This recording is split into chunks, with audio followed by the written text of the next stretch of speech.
Hey friends, family and folks, the moon is behind me and the sun isn't making a big appearance yet, but it's 20 some below and I'm out for my morning walk and I was meditating as I was walking, and I want you to know that when I reached this point in meditation, I'd been trudging because the snow is deep, and even though I walked here and my son made me a path a few days ago, we've had such snow and drifting, it's like I wasn't here at all.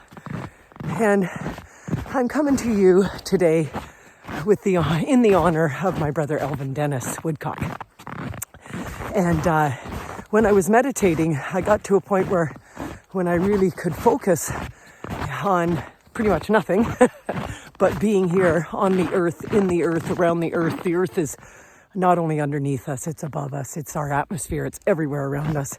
And when I got into that state, what was neat is I didn't fall through the crust. I walked on top of it.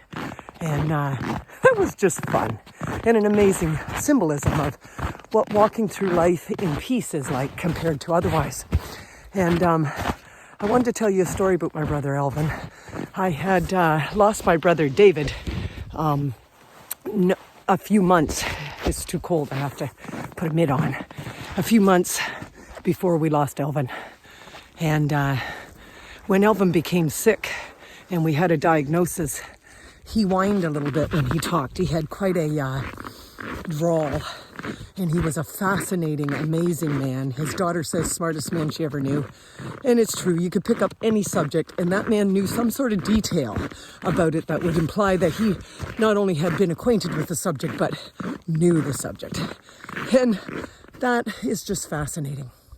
He had blonde curls, he worked from the age and was gorgeous and charming and funny and a hard worker. I always say made more money than Carter's has liver pills, but he also struggled with many difficulties in life like we all do.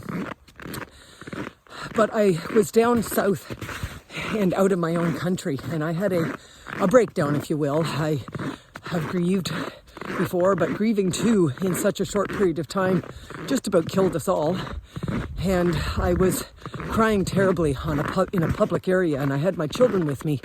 And because I didn't mind them seeing me crying. That's very normal. And seeing me grieve, it's very normal in good teachings. But this case, I couldn't stop, and I knew that. I didn't have any control. And so I went to the front of the bus, and I kind of laugh about it because the bus driver just kept saying, foot behind the line, because I'd get crying and my foot would go in front of the line. He wasn't a real compassionate man. But anyway, the long and the short of it is my brother was the bread maker in our family, and he loved food, and he was a great cook. And I think we all are to some degree, but he certainly held his own and then some. But he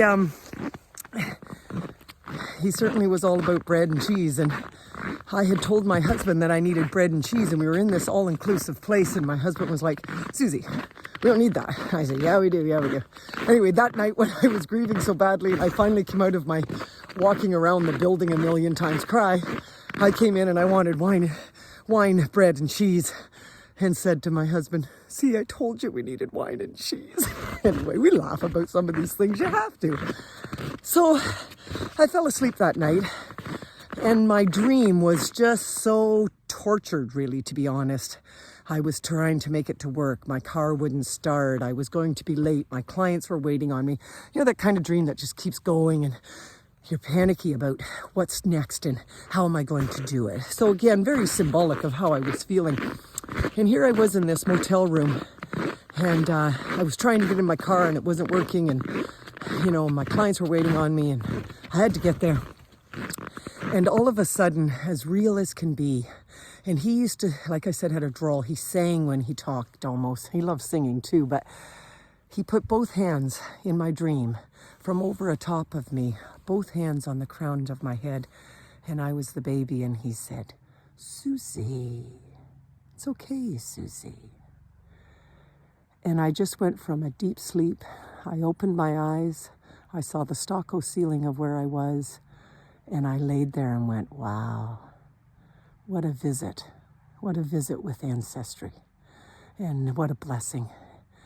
And there was still much work to be done, much grieving to be done, and much crying to be done, and there still is, but everything's okay. And I wanted to share that in honor of his birthday yesterday as I meditated on him, and that's the memory that came alive for me. And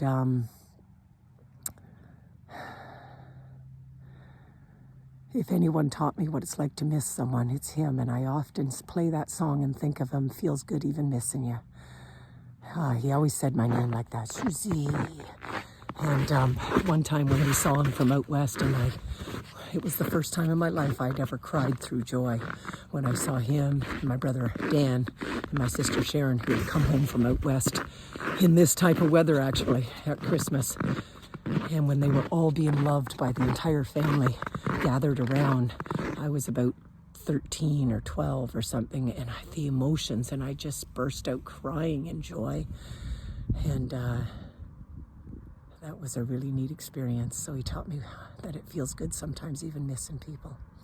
So we don't all go at the same time, and we all have times of missing each other. So embrace the ones that you love, that you have physically here with you now, and I encourage you to embrace those that have gone forward.